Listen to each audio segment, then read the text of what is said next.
नमस्कार। फ्रांस में एक टीचर थे जो कि फ्रीडम ऑफ एक्सप्रेशन और फ्रीडम ऑफ स्पीच के बारे में लड़कों को पढ़ा रहे थे। और वो मोहम्मद की कुछ फ़ोटो लेके कुछ एग्जांपल्स बताना चाहते थे, जिसमें कि उन्होंने रिक्वेस्ट की जितने भी धर्म विशेष वर्ग के लड़के थे उनसे कहा कि आप लोग यहाँ से चले जाएं। लेकिन वो लोग चले गए, लेकिन एक 13 साल की धर्म विशेष की जो लड़की थी, इस्लामिक वर्ग की वो लड़की थी, वो वहाँ रुक गई। और उन्होंने कुछ फ़ोटो दिखाई, इमेज दिखाई जो है मीन्स कुछ कार्टून की, और इन सब में उन्होंने कुछ बात कही होगी। उन्होंने कुछ बात कही तो वो जो 13 साल की लड़की थी उसने जाके ये बात, और उन्होंने रिक्वेस्ट किया कि मैं गलत बोलूँगा, कुछ थोड़ा क्रिटिसाइज़ करूँगा, इसलिए आप लोग चले जाए। लेकिन वो जो 13 साल की लड़की थी वो गई और उन्होंने अपने अपने बड़ों के कुछ लड़कों से बताया। और फिर बाद में कुछ ही देर बाद वहाँ पे कुछ 18 साल के लड़के आए, एक धर्म विशेष के, मीन्स आप लोग जान ही रहे हैं कौन सा है, शांति दूत के लोग वर्ग के लोग आए और उन्होंने उनके गले को काट दिया। और बहुत ही ऐसा इंसिडेंट हुआ है जो कि बहुत ही हिला देने वाला इंसिडेंट है कि ऐसा जो है थोड़ी सी अगर किसी फ्रीडम ऑफ एक्सप्रेशन एक्सप्रेस कर दी तो वो ऐसा हो गया। आखिर मैक्रॉन ने इस पे, जो वहाँ के इमैनुअल मैक्रान हैं, वो जो पीएम है, प्राइम मिनिस्टर है फ्रांस के, उन्होंने कहा है कि इट वाज रॉन्ग इंसिडेंट, और उन्होंने खुल के बोला है कि ये इस्लामिक टेररिज्म का एक्ट है और हम इसको पर स्ट्रिक्ट कानून लाएंगे और इसको रोकेंगे जो है। लेकिन अगर देखें तो ये जो वर्ग के लोग हैं और कुछ शांति दूत और सेकुलर्स हैं, वो एकदम इस बात पे एकदम चुप है। वो एकदम चुप हैं, वो कुछ बोल ही नहीं रहे हैं। वो ऐसा क्यों है कि वो लोग चुप हैं?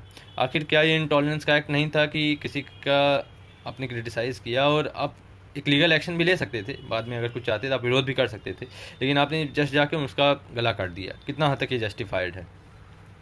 खैर, बहरहाल उसको। और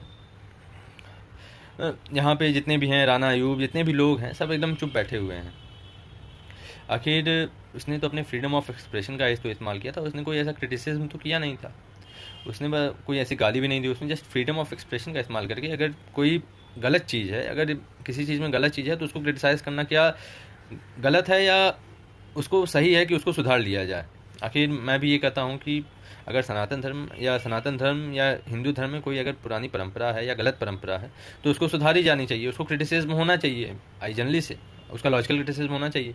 लेकिन आप वही दकियानूसी सोच, वही विचार लेके बैठे रहेंगे कि यही मेरा परम सत्य है और इसके सिवा कुछ नहीं है, तो कितना हद तक वो जस्टिफाइड होगा, क्या होगा, ये आप लोग खुद सोचें और कमेंट में बताएं।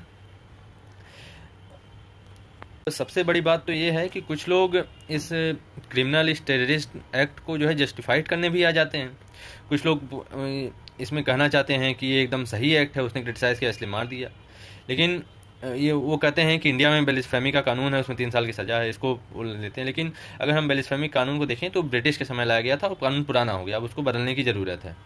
एंड वो कुछ मौलानाओं और कुछ उन्हीं के बेसिस का हिस्ट्री पढ़ेंगे तो उन्हीं के बेसिस पे देखेंगे तो वही लोगों की वजह से ब्रिटिश लाई थी और उन्हीं लोगों की वजह से लाई थी, सिंपल बात है, इतिहास पढ़ेंगे तो। अगर आप देखें कि सरस्वती जी, दुर्गा जी की नंगी तस्वीर फ्रीडम ऑफ एक्सप्रेशन के नाम पे वो बना ले जाते हैं और उनको कुछ नहीं होता है। लेकिन अगर हम उनको थोड़ा क्रिटिसाइज़ कर देते हैं, या अगर कोई भी देश का आदमी अगर उसको अगर कोई गलत चीज़ है, अगर गलत चीज़ क्रिटिसाइज़ कर दिया तो उस पर वो गला काट लेते हैं। कितना हद तक जस्टिफाइड है आप लोग सोचें दोस्तों। और मुझे लगता है कि ये बिल्कुल गलत एक्ट है, इसको क्रिटिसिज्म नहीं होना चाहिए, इसके ऊपर पूरे दुनिया को मिलकर कुछ कार्रवाई करनी चाहिए। And thank you so much दोस्तों। आप लोग मेरे चैनल को सब्सक्राइब करें, मेरे यूट्यूब चैनल को फॉलो सब्सक्राइब करें, मेरे इंस्टाग्राम पेज, फेसबुक पेज और ट्विटर पेज को फॉलो करें। सारे लिंक्स डिस्क्रिप्शन दिए हुए हैं। थैंक यू सो मच दोस्तों।